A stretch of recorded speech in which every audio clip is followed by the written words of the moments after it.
세상에 수많은 종교가 있고요. 다 각기 경전이 있고요. 근데 그 경전 속에는 좋은 말씀들도 있고 또 지켜야 하는 내용들로 가득 차 있는데요.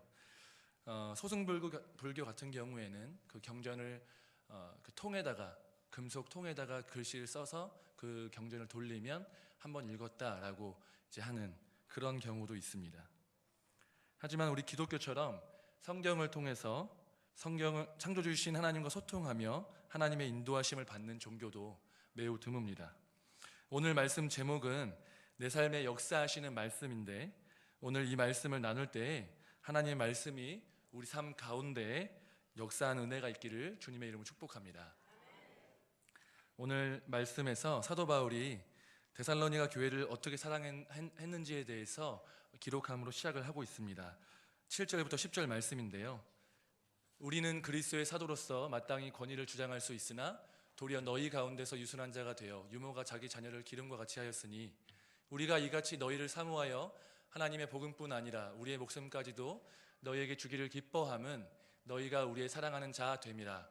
형제들아, 우리의 수고와 애쓴 것을 너희가 기억하리니 너희 아무에게도 폐를 끼치지 아니하려고 밤낮으로 일하면서 너에게 하나님의 복음을 전하였노라.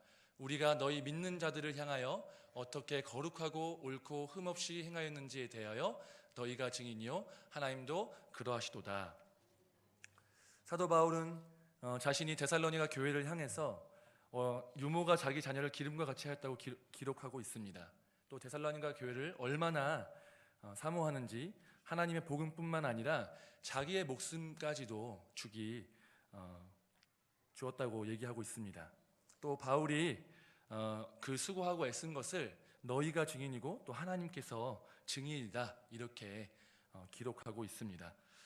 사도 바울은 지금 이렇게 사도 바울이 직접 기록하고 있는 것처럼 이렇게 데살로니가 교회를 사랑했습니다. 그들에게 뭔가를 얻기 위함이 아니라 순수하게 주기 위하여 또 자기 목숨을 내어주고 수고하고 애썼다고 오늘 바울은 이렇게 데살로니가 전서를 통해서 이렇게 얘기하고 있는데요. 사도 바울이 데살로니가 교회를 이처럼 사랑한 것처럼, 아니 그보다 훨씬 더 하나님께서 데살로니가 교회를 사랑하셨습니다. 그런데 하나님께서는 데살로니가 교회만 사랑하신 것이 아니라 저희 인해교회도 그렇게 사랑하셨음을 믿으시길 바랍니다. 하나님께서 우리 인해교회를 또 인해교회에 있는 성도님들 한 분 한 분을 사랑하셔서 우리의 죄를 대신하여 하나뿐인 독생자 예수 그리스도를 죽게 하셨습니다. 그리고 우리를 자녀 삼아 주셨습니다. 이런 인해교회를 향한, 나를 향한 하나님의 사랑을 깊이 있게 경험하는 은혜가 저희 모두에게 있기를 주님의 이름으로 축복합니다. 또 더 나아가서 나 자신도 우리 인해교회를, 또한 옆에 있는 인해교회 성도님들을 한 분 한 분을 바울처럼 수고하고 헌신하고 사랑하시기를 주님의 이름으로 축복합니다. 사도 바울은 이렇게 사랑하는 데살로니가 교회를 향해서 이렇게 이야기하고 있습니다. 11절 12절인데요. 너희도 아는 바와 같이 우리가 너희 각 사람에게 아버지가 자기 자녀에게 하듯 권면하고 위로하고 경계하노니 이는 너희를 부르사 자기 나라와 영광에 이르게 하시는 하나님께 합당히 행하게 하려 함이라. 아멘.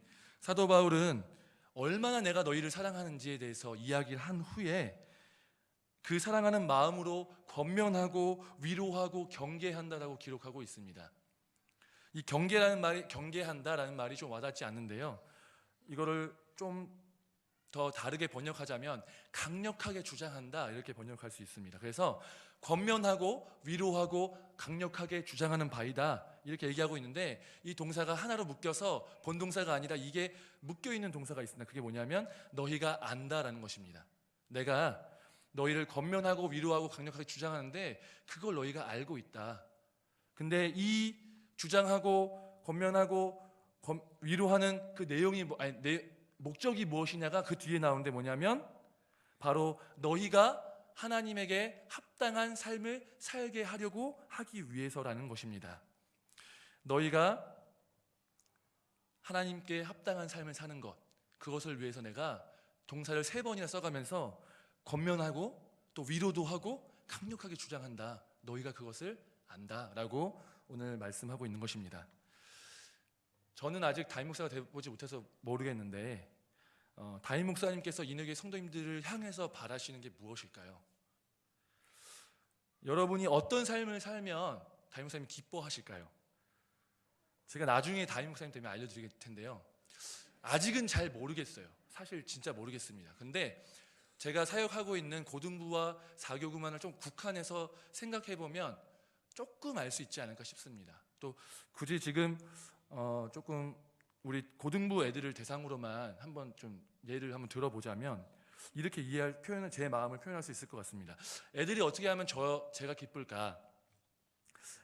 아이들이, 학생들이 예배를 잘 나오면 기쁠 것 같고요. 아이들이 수련회를 많이 오면 기쁠 것 같습니다. 또 저와 좋은 관계를 맺는 것, 또 제가 얼마나 아이들을 사랑하는지를 알아주면 참 기쁘지 않을까 싶습니다. 그런데 그냥 아이들이 잘 나오고 수련회 많이 오고 또 저와 좋은 관계가 하는 데 있고 제가 얼마나 사랑하는지를 알아주는데 그친다면, 그냥 그것만이라면 그것은 제 궁극적인 기쁨은 아닐 것 같다는 생각이 듭니다. 제가 그것을 위해서도 존재하는 사람도 아닙니다. 제가 무엇을 위해서 존재하냐면요, 제 개인, 이요한이라는 개인이 아니라 목사라는 타이틀을 가진 존재로서 내가 왜 존재하는가, 존재 이유가 무엇이냐라는 것을 보았을 때 고등부를 담당하는 사람으로서 존재의 이유와 목적은 우리 아이들이 하나님에게 합당한 모습으로 자라가게 하는 것, 살아갈 수 있도록 도와주는 것, 세상 사람들과 동일한 모습으로 살아가는 것이 아니라 세상과 다르게 살아가고 하나님의 자녀로 살아가고 말씀대로 살아가고 기도하고 하나님과 동행하는 삶을 사는 것, 그렇게까지 가야 제가 진짜 기쁘지 않을까라는 생각이 듭니다. 이것을 담임 목사님께 확장해 본다면 인해교회 성도님들이 하나님의 자녀로서 하나님과 친밀한 교제 가운데 살아가시면서 늘 성령 충만하고 기도하고 이웃을 사랑하고 말씀 읽기에 힘쓰고 말씀을 가까이 하고 그 말씀으로 인도하심을 받고 하나님의 뜻을 따라 살아가고 순종하고 교회를 세우는 데 힘쓴다면 그것이 가장 기쁠 일일 것이고 또한 존재의 이유 목적이 아닐까 싶습니다. 사도 바울이 데살로니가 교회에 하나님에게 합당하게 살라는 권면을 하면서 그들이 지금 잘하고 있는 것에 대해서 언급하고 있습니다. 무엇입니까? 13절 말씀인데요. 이러므로 우리가 하나님께 끊임없이 감사함은 너희가 우리에게 들은 바 하나님의 말씀을 받을 때에 사람의 말로 받지 아니하고 하나님의 말씀으로 받음이니 진실로 그러하도다. 이 말씀이 또한 너희 믿는 자 가운데서 역사하느니라. 아멘. 데살로니가 교회가 사도 바울의 말씀을 들을 때에 이것이 사람의 말로 여긴 것이 아니라 하나님의 말씀으로 받았다. 그것 때문에 내가 감사한다라고 사도 바울이 이야기하고 있습니다. 하나님에게 합당한 삶에 대해서, 삶을 위해서, 너희가 하나님에게 합당한 삶을 살게 하기 위해서 내가 간절히 권면하고 위로하고 강력하게 주장하는 걸 너희가 아는데, 너희가 우리에게 들은 하나님의 말씀을 사람의 말이 아니라 하나님의 말씀을 받아들이는 것에 대해서 내가 하나님께 감사한다라고 오늘 사도 바울이 데살로니가 교회를 향해서 고백하고 있는 것입니다. 즉 성경의 말씀, 또 설교의 말씀, 이것들을 하나님의 말씀으로 받아들이는 것이 하나님에게 합당한 삶을 사는 것과 관련이 있다라고 이야기하는 것입니다. 여러분, 우리의 신앙생활은 말씀과 분리하여서 생각할 수 없습니다. 우리는 어떻게 하나님을 만납니까? 말씀을 통해서 만납니다. 말씀 없이 신앙생활 가능합니까? 불가능합니다. 오늘 13절 말씀에서 우리가 주목해야 될 것은 두 가지입니다. 첫 번째는 우리가 하나님의 말씀을 인간의 말이 아닌 하나님의 말씀으로 받아들이는 것이고, 두 번째는 그 하나님의 말씀이 우리 믿는 자들 가운데서 역사하는 것입니다. 하나님의 말씀을 그냥 인간의 책이나 기록으로 생각하십니까? 아니면 이 기록되어 있는 말씀, 강단에서 선포되어지는 말씀이 하나님의 말씀이라고 생각하십니까? 기록되어 있는 말씀과 선포되는 말씀이 하나님께서 나에게 하시는 살아있는 말씀으로 믿으시길 바랍니다. 그런 은혜가 가득하시길 바랍니다. 그리스도인의 신앙생활은 여기서 비롯됩니다. 성경을 읽다가 묵상하다가 선포하다가 말씀을 깊이 있게 연구하다가 또 여러 가지 이 말씀과 함께하는 시간을 보내다가 내 심령 가운데 하나님께서 하시는 그 음성을 듣는 것, 그것이 우리 신앙생활의 핵심임을 믿으시기 바랍니다. 그러므로 믿음은 들음에서 나며 들음은 그리스도의 말씀으로 말미암았느니라. 우리는 이러한 신앙의 경험이 필요합니다. 성경을 통해서 선포되는 말씀을 통해서 하나님의 말씀을 듣는 것이 필요합니다. 이런 은혜가 충만하시기를 주님의 이름으로 축복합니다. 제가 대학교에 들어가서 CCC라는 선교단체에서 이제 신앙생활 열심히 하게 되었는데 수련회 가는 게 너무 좋았습니다. 처음에 갔는데 여름 수련회 4박 5일 가고 너무 좋았고 4박 5일 끝나면 바로 연결돼서 3박 4일 동안 거짓순례 전도 가서 전도하고 기도하는데 기도에 응답이 되어지고 돈도 없는데 먹을 것이 생기고 잘 자리가 생기고 어디 멀리 가야 되는데 갈 차가 나타나고 이러한 경험들을 통해서 하나님이 내 기도에 응답하고 계시구나, 하나님 살아계시는구나 라는 것들을 경험하면서 너무 행복했습니다. 그런데 수많은 훈련들이 있고 수련회가 있고 모임이 있었는데 정말 다 좋았는데 제가 유일하게 하나 힘들어했던 게 하나가 있습니다. 뭐냐면 겨울에 하는 금식 기도 수련회였어요. 저를 아시는 분은 잘 이렇게 아실 수 있겠지만 제가 많이는 안 먹는데 오래 안 먹는 거를 너무 힘들어해요. 그래서 이제 금식 기도를 갔는데 3박 4일을 하는데 3박 4일이지만 그렇게 길지 않고요. 7끼, 딱 7끼 금식을 하는데 이제 처음 갔을 때는 뭣도 모르고 제가 금식을 해본 적이 없으니까 갔는데 너무 죽을 뻔했습니다. 선장님들이 저에게 내년 이제 연말에 했기 때문에 내년 한 해 동안에 하나님께서 일하실 것을 기대하면서 기도하자, 기도 제목 100가지 다 가져가자, 그럼 다 이루어진다, 막 그리고 금식하면서 기도하면 하나님 얼마나 기뻐하시겠냐, 다 들어주신다, 이렇게 해가지고 기도 제목 100가지 적고 갔는데 하루가 지나니까 기도 소리를 못 내겠는 거예요. 너무 힘들어서. 어찌나 힘들던지 3박 4일이 4박 5일 여름수련회 3박 4일 거짓순례 전도 그 일주일 열흘이 너무 순식간에 지나갔었는데 이 3박 4일이 너무 안 가는 겁니다. 주변에서 그 비닐봉지를 부시럭거리면 뭔가 먹을 것 같고 누워있으면 형광등이 막 가릴 것 같고 소금이 너무 맛있고 이런 너무 힘든 시간을 가졌는데요. 시간이 지나면 좀 나아지겠지 했는데 1학년 때보다 그 군대 가면 그거 아시죠? 입대하는 것보다 100일 휴가 복귀하는 게 더 힘들어요. 그러니까 왜냐하면 두려움을 알기 때문에. 금식순회 2번째를 갔는데 그때 기억이 막 올라오면서 이거 내가 할 수 있을까? 이런 두려움으로 갔는데 물론 은혜가 있었죠. 분명히 은혜가 있었지만 너무 힘들었습니다. 휴가 나와서 갔는데 너무 힘들었습니다. 그래서 그리고 제대하고 이제 갈 때가 됐는데 제대하고 가니까 23살이어서 어리지만 그 학교 안에서는 그래도 이제 선배고 순장이고 뭔가 이렇게 은혜 받은 척 해야 될 것만 같고 이런 위치에 있는데 너무 두려워서 금식수련회 처음 가서 기도를 간절하게 했습니다. 하나님, 솔직하게 제가 이렇게 두려워하거나 은혜 안 된다, 막 힘들다, 막 이런 얘기하면 안 되는데 제가 진짜 이 수련회 때 은혜 받고 은혜는 늘 주셨지만 힘들지 않게 좀 너무 기쁘고 이렇게 해서 찬양하게 좀 해주십시오. 좀 하나님 은혜가 필요합니다. 이렇게 간절히 기도했습니다. 이렇게 기도하는데 하나님께서 이 말씀을 생각나게 하셨습니다. 여호와로 인하여 기뻐하는 것이 너희의 힘이니라.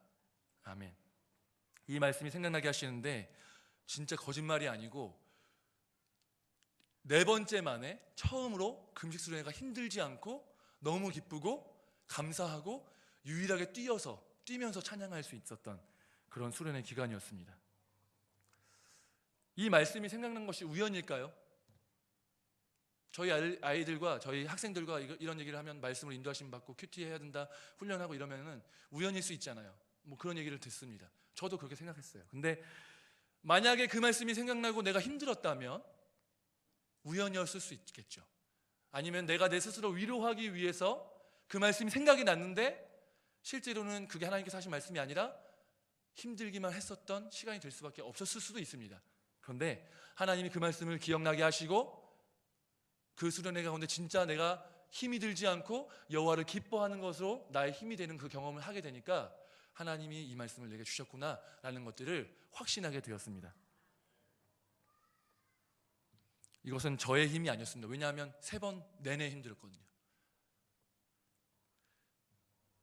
제가 이제 또 한 가지 있었는데요. 2008년도에 이제 2009년도에 제가 중국으로 북경으로 선교를 1년간 학생 선교사로 갔는데, 그것을 준비하기 위해서 2008년도에 이제 신청을 하고 모금을 하고 훈련을 받고 이런 가운데 있었습니다. 이제 북경 가려고 준비를 하는데 몇몇 분들이 저에게 이런 말씀을 하셨습니다. 야, 1년간 학생 선교사로 중국에 가서 선교하는 거 너무 귀한 일이다. 근데 지금 이제 여기 남아서 사역을 하는 게 너에게 지금 좋을 것 같다라고 얘기하시면서 그 이유를 얘기하셨습니다. 첫 번째는 제가 이제 그 몇몇 학교가 이렇게 묶여서 지부라는 걸 이루고 있었는데, 거기서 대표를 사역하고 있었는데, 그 사역을 하던 거를 연결해서 하면 훨씬 더 효과가 좋지 않겠느냐라는 게 첫 번째 이유였고요. 또한 너가 중국만 가면, 지금은 여기서는 모국어니까 사역하기 수월하지만 거기 가면 너가 얼마나 말을 할 수 있겠냐. 너 중국어과도 아니고 한 번도 중국말 해본 적도 없는데 가서 얼마나 많은 사람에게 복음을 전할 수 있겠냐. 효율적인 차원에서 얘기했습니다. 두 번째, 재정이었는데요. 그 당시에 중국으로 가기 위해서는 약 1,200만 원, 그러니까 학비, 그러니까 비자를 위해서 학비, 그리고 또 언어를 배워야 되니까 학비와 생활비 여러 가지 비용을 다 합쳐서 1,200만 원이 필요했습니다. 근데 1,200만 원이 드는데 너가 만약에 지금 여기서 사역을 하게 되면 어차피 집에서 살 것이고 또 식비 정도 들고 용돈 들고 그냥 학교 다닐 것이고, 그러면 훨씬 더 1,200만 원의 절반이 뭐냐, 훨씬 더 적은 돈으로 사역을 효율적으로 더 잘할 수 있지 않겠느냐라고 이렇게 이야기하셨습니다. 제가 이제 컴퓨터를 전공했는데 그 말을 듣는 순간 바로 계산이 됐죠. 몇 초 안 걸렸습니다. 그냥 그렇지, 이게 훨씬 효율적이지. 숫자적으로는 이미 결론이 났었는데 제가 하나님께서 나를 이거 부르신다라고 믿고 확신하고 있는 가운데 있었고, 기도하고 내가 결정을 했는데 효율적인 것 때문에 순식간에 뒤집어도 되는가? 라는 것 때문에 엄청나게 고민을 하고 있었습니다. 그런데 말씀을 묵상하는 가운데 마태복음 26장 말씀을 묵상하면서 하나님께서 저를 인도하셨는데요. 26장 맨 처음 구절이 무엇이냐면 예수님께 향유 옥합을 드린 여인의 이야기가 나옵니다.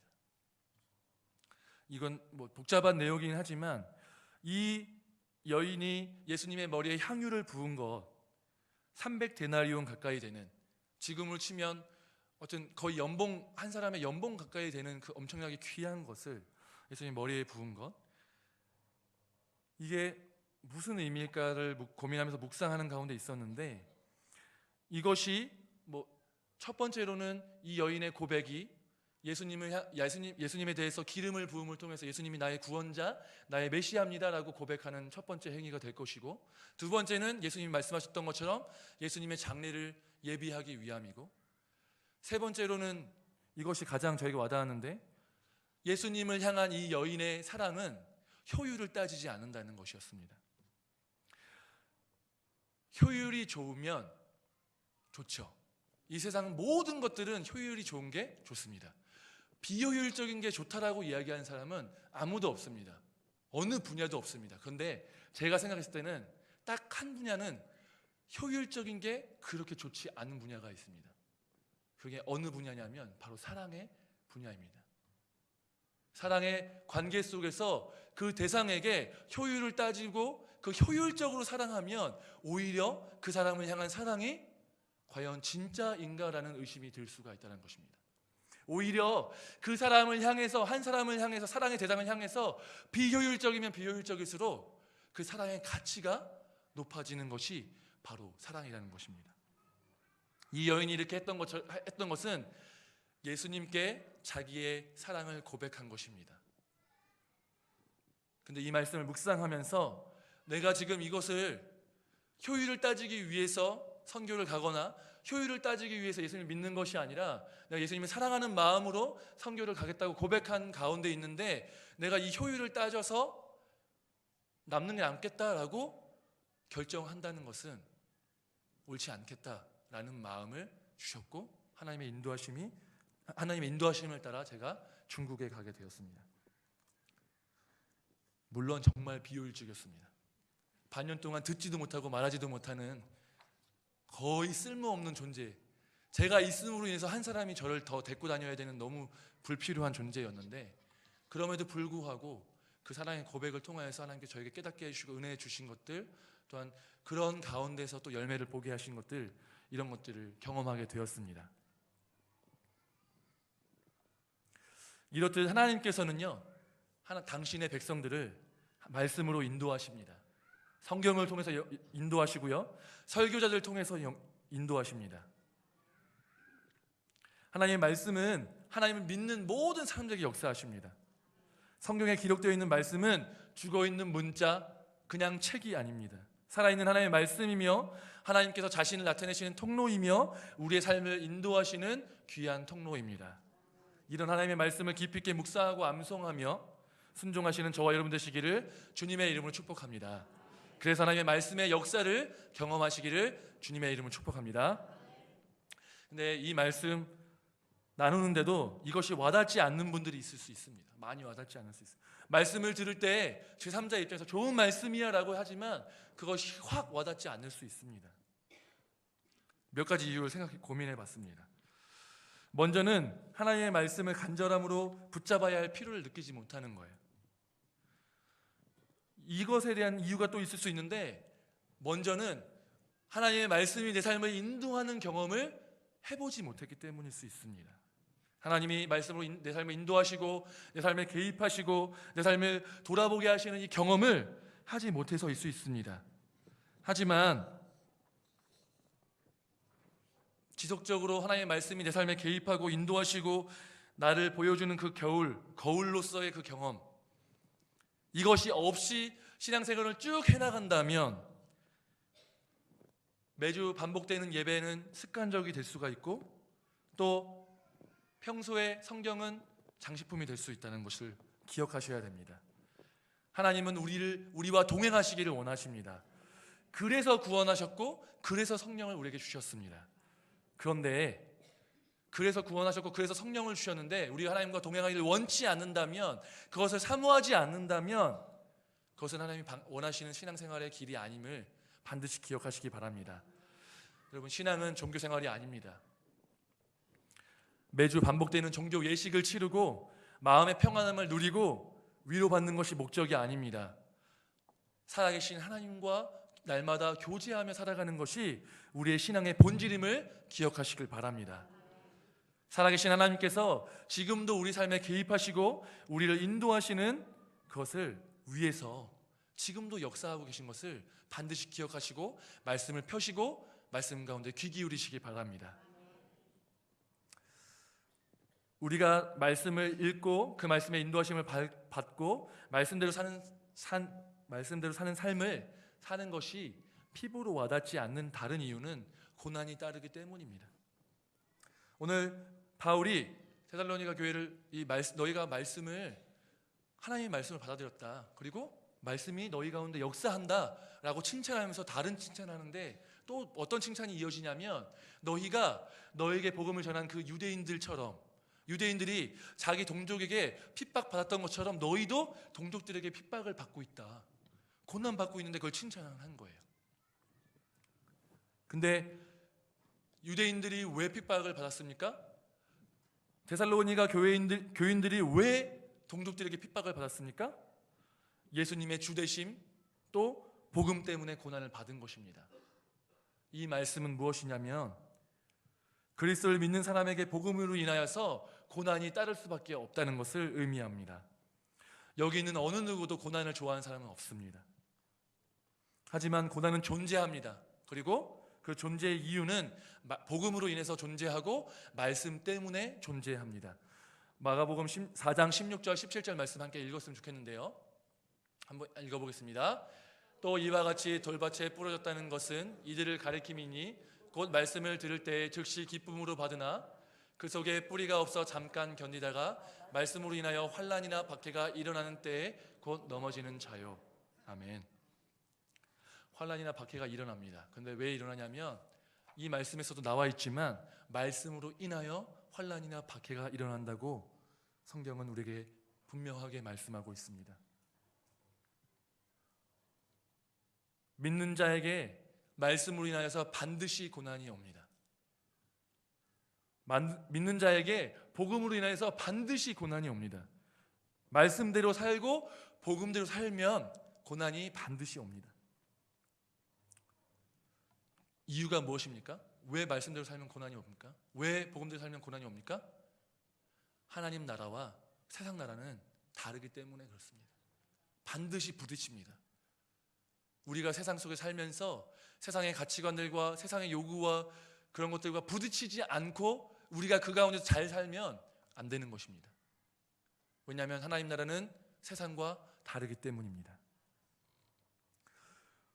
복음대로 살면, 말씀대로 살면 세상에 저항이 오는데 또 다른 이유는 무엇이냐면 사단이 우리가 하나님의 뜻에 순종하여 하나님의 자녀답게 사는 것을 원치 않기 때문입니다.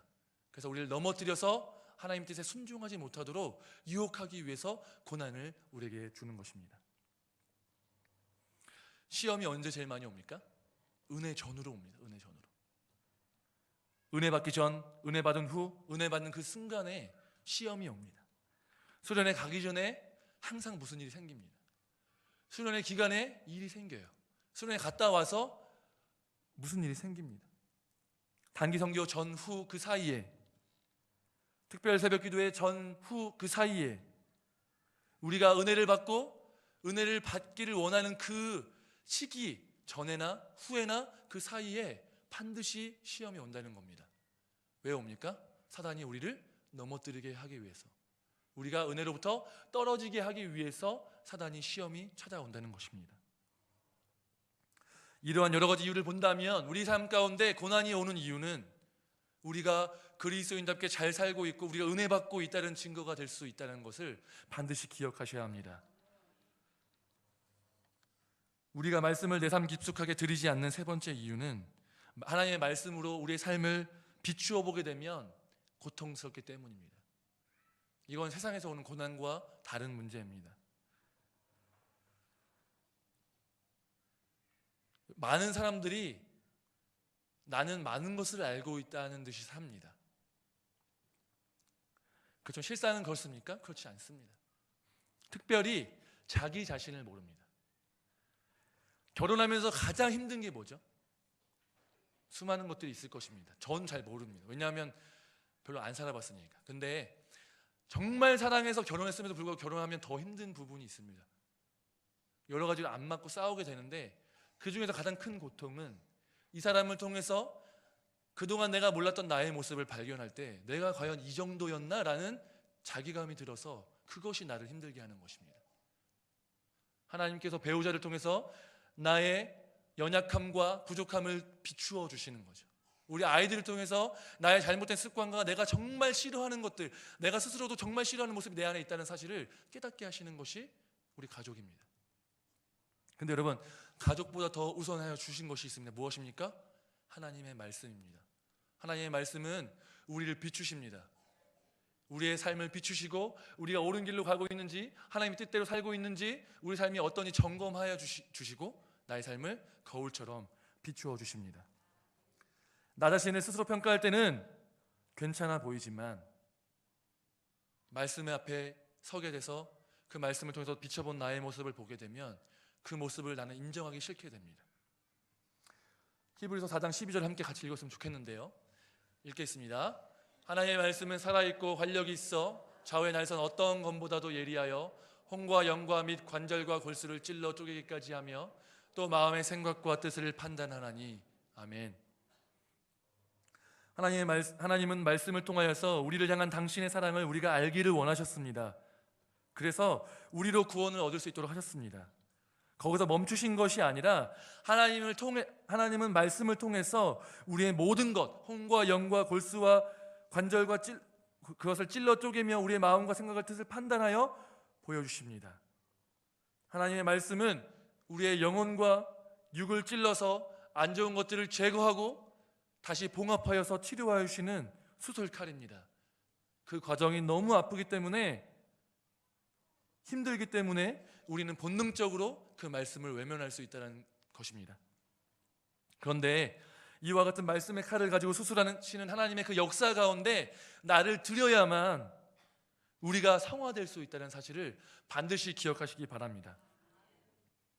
교회를 오래 다닌다고 성화되는 것이 아니라, 봉사를 많이 한다고 성화되는 것이 아니라, 교회에 오랜 시간 있는다고 성화되는 것이 아니라 하나님의 말씀의 그 칼 앞에 나를 도려내고 잘라내고 나의 죄의 모습들을 제거하시는 그 말씀의 칼 앞에 나를 드리고 직면하고 하나님의 그 수술하시는 그 수술 가운데 나를 바쳐야 하나님 나를 변화시키시고 새 사람으로 만들어 가시고 빚어 가실 수 있다는 사실입니다.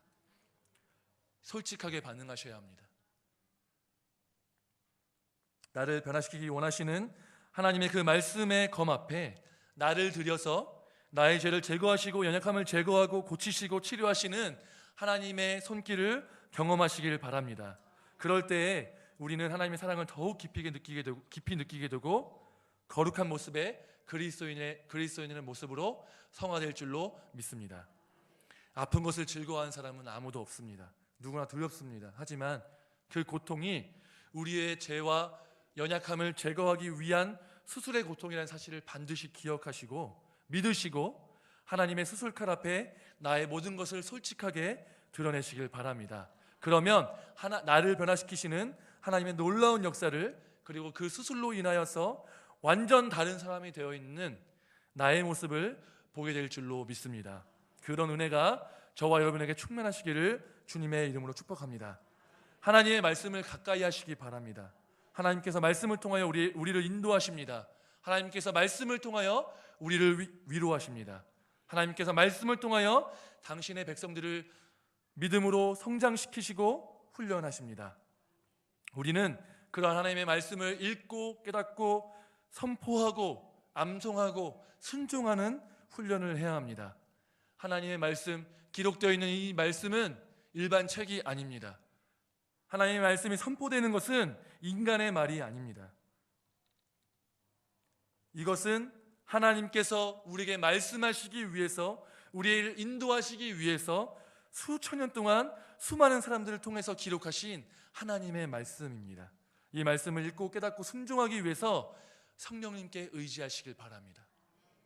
성령님은 예수님께서 당신의 자녀들을, 당신의 백성들을 도우시기 위해서 또 다른 보혜사로 주신 분이십니다. 우리와 동행하시기 위해 주신 분이십니다.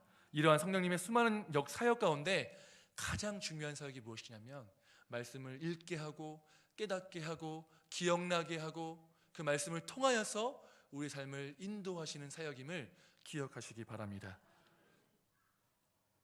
성령께서 우리 안에 충만히 임하시는 은혜가 있기를 축복합니다. 성령께서 우리 안에 충만히 임하셔서 하나님의 말씀을 깨닫는 은혜가 있으시길 바랍니다. 하나님의 말씀을 늘 함께 하시길 바랍니다. 하나님의 말씀에 순종하며 사시기를 주님의 이름으로 축복합니다. 기도하시겠습니다. 사랑해 주님 감사합니다.